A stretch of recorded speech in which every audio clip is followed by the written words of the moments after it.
Solté la historia sobre mi ex y mi hermana. Le conté todo, desde el perfume hasta el arete, el beso en la oficina y la boda que nunca sucedió. Lloré mientras hablaba. Me disculpé por llorar. Me disculpé por disculparme. Él escuchó. Luego me contó sobre su ex esposa, cómo ella lo había dejado por un compañero de trabajo. Qué humillante había sido entrar a la sala de descanso y escuchar a la gente bajar la voz. Cómo había perdido no solo un matrimonio, sino también algo de su estatus profesional, porque ella se había quedado en el departamento, y la gente naturalmente gravitaba hacia su lado. Había un consuelo extraño y horrible en saber que alguien más entendía ser elegido al último en una competencia en la que no sabías que estabas. Las cosas entre nosotros crecieron lentamente después de eso. Él no presionó. No inundó mi teléfono con mensajes. Pero se mantuvo constante. Checaba cómo estaba. Respetaba límites que yo ni siquiera sabía cómo articular todavía. Cuando me presentó a su hermana en una videollamada, lo hizo casualmente, como si no fuera una gran audición, y ella fue amigable sin interrogarme. Por supuesto, porque nada puede ser simple nunca, hubo un día en que desapareció. No literalmente, obviamente, pero dejó de responder mensajes. Pasaron las horas. Pasé de estar ligeramente molesta a entrar en espiral. Mi cerebro repitió el peor día de mi vida, convencido de que la historia se estaba repitiendo. Cuando finalmente llamó esa noche, sonaba agotado. Su madre había sido llevada de urgencia al hospital en otra ciudad, y él había tomado el primer vuelo. Su teléfono se había muerto, y no había pensado en pedir prestado un cargador en el caos. Le dije que desaparecer sin una palabra, incluso por una buena razón, tocaba un nervio para mí, que me hacía sentir como si me hubieran quitado el piso de nuevo. Esperaba que me dijera que estaba siendo dramática. En cambio, se disculpó. Sinceramente. No se puso a la defensiva. Dijo que entendía y que mejoraría la comunicación en emergencias. Seguimos adelante. Un año después de mudarme, me ascendieron a directora. Una real, no solo en mi firma de correo electrónico. Era el tipo de cosa por la que mi yo más joven habría gritado por teléfono a mi mamá. Pero mi yo mayor simplemente respiró hondo y se sentó con la complicada mezcla de orgullo y dolor. Mi círculo se expandió lentamente. Conocí gente a través de eventos comunitarios, a través de mi colega en recursos humanos, a través de mi pareja. Construimos una vida que no giraba en torno a mi pasado. Mis padres vinieron a visitar una vez. Mi mamá caminó por mi lugar pequeño y ordenado y trató de no comentar sobre lo lejos que estaba del océano. Preguntó por mi pareja. Le cayó bien. Mi papá parecía aliviado de que fuera tranquilo y centrado. No llamativo. Pero la sombra de mi hermana todavía colgaba sobre cualquier conversación sobre la familia. A mi mamá se le escapaba a veces, hablando sobre cómo tu hermana y su esposo compraron una casa grande o cómo fueron a este viaje hermoso, y cada vez la interrumpía. No quería las actualizaciones. Eventualmente aprendió. Luego vino el viaje de fin de semana que cambió todo de nuevo.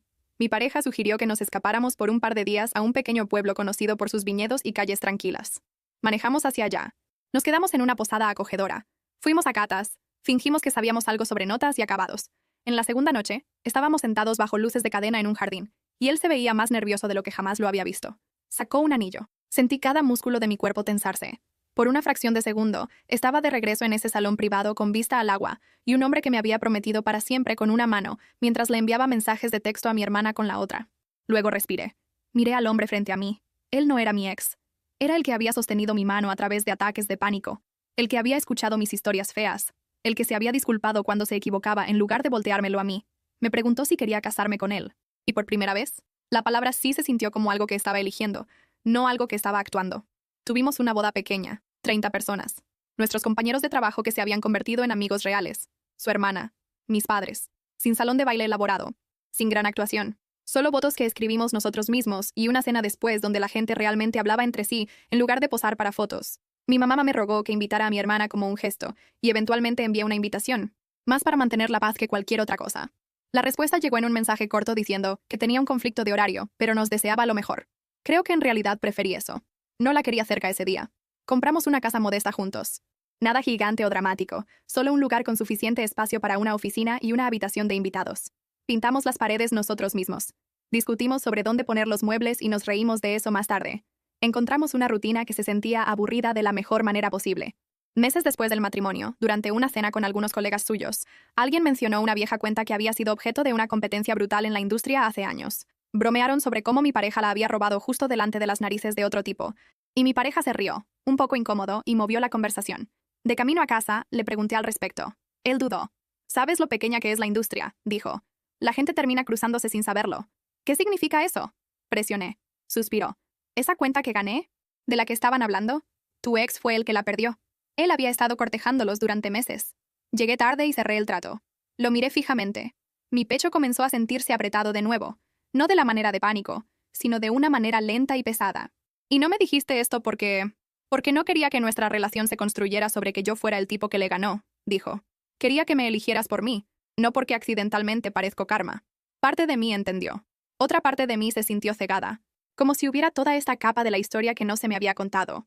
Peleamos por eso. No una competencia de gritos, sino una discusión real, con voces alzadas y sentimientos heridos. Le dije que ocultarlo me hacía sentir que había otras cosas que no me estaba contando. Me dijo que estaba tratando de protegernos de convertirnos en una fantasía de venganza. Terminamos viendo a un consejero por unas cuantas sesiones. Fue una lección de humildad. Sentarse en una habitación explicando a un extraño por qué estábamos molestos por un trato que había sucedido antes de que nos conociéramos. Pero ayudó. Acordamos transparencia en el futuro, incluso cuando algo pareciera un detalle menor. Alrededor del mismo tiempo, comenzamos a intentar tener un bebé. Resultó ser más complicado de lo que esperábamos. Pasaron los meses con pruebas negativas. Cada una se sentía como un pequeño fracaso, como si mi cuerpo llevara la cuenta y yo estuviera perdiendo. Tuve periodos dolorosos durante años y siempre los descarté como así es como es. Un especialista finalmente me dijo que tenía endometriosis leve. Tratable, pero no simple. Mientras procesábamos todo eso, mi mamá llamó una noche sonando apagada de una manera que me asustó más que si hubiera estado histérica. Dijo que había estado lidiando con indigestión, dolor de espalda y pérdida de peso durante meses, pero no había querido preocupar a nadie. Finalmente fue al médico. Las pruebas regresaron. Era cáncer de páncreas. Avanzado. Ya se había extendido. Volé de regreso a mi ciudad natal con mi pareja tan pronto como pudimos.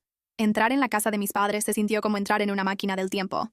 Los muebles eran los mismos, las fotos en la pared las mismas, pero mi mamá se veía más pequeña, como si alguien le hubiera bajado el brillo. Nos reunimos con médicos, hablamos sobre opciones y escuchamos lo mismo una y otra vez. Podían intentar retrasarlo, hacerla sentir cómoda, pero no habría cura milagrosa. Mi mamá trató de mantenerse optimista. Hacía chistes sobre finalmente perder peso de una manera que los anuncios de dietas nunca aprobarían. Por la noche, cuando todos los demás dormían, la escuchaba sollozar en silencio en su habitación. Tomé un permiso del trabajo y me mudé de regreso por un tiempo. Mi pareja viajaba de ida y vuelta tanto como podía. Cocinaba sopas blandas y reacomodaba almohadas y escuchaba a mi mamá contar las mismas historias 3 veces porque el medicamento la ponía neblinosa. En uno de los momentos más tranquilos buscó mi mano y la apretó con una fuerza sorprendente. Cometí errores con ustedes, chicas, dijo. Pensé que estaba haciendo lo correcto, pero dejé pasar cosas que no debería haber dejado pasar.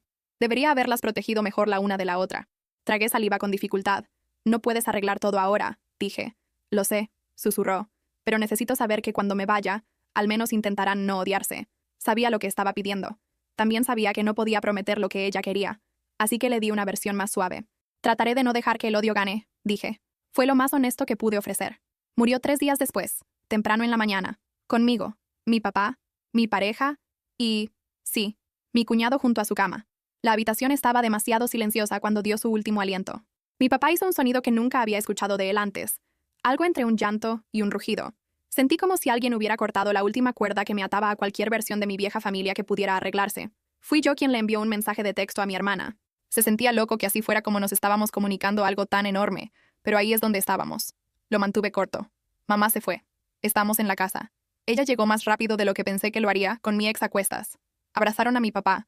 Ella me abrazó, y por un segundo mi cuerpo recordó cómo se sentía apoyarse en ella cuando era niña. Luego retrocedió. Trabajamos juntas para hacer los arreglos porque no había otra opción. Alguien tenía que elegir un ataúd. Alguien tenía que hablar con el hombre de la funeraria y responder preguntas sobre flores y música. El día del funeral, el cielo decidió unirse al estado de ánimo y darnos una lluvia fina y fría. La gente se amontonó en la capilla. Vecinos que nos recordaban de niñas. Viejos amigos de mis padres. Unas cuantas caras que apenas reconocí. Me quedé cerca de mi papá, asegurándome de que no se cayera. Mi hermana y mi ex se sentaron unas filas más lejos al principio. Luego se acercaron mientras la gente se mezclaba antes de que comenzara el servicio. Sentí ojos sobre nosotros. Escuché susurros. La historia se había difundido a lo largo de los años, claramente. A la gente le encanta un escándalo.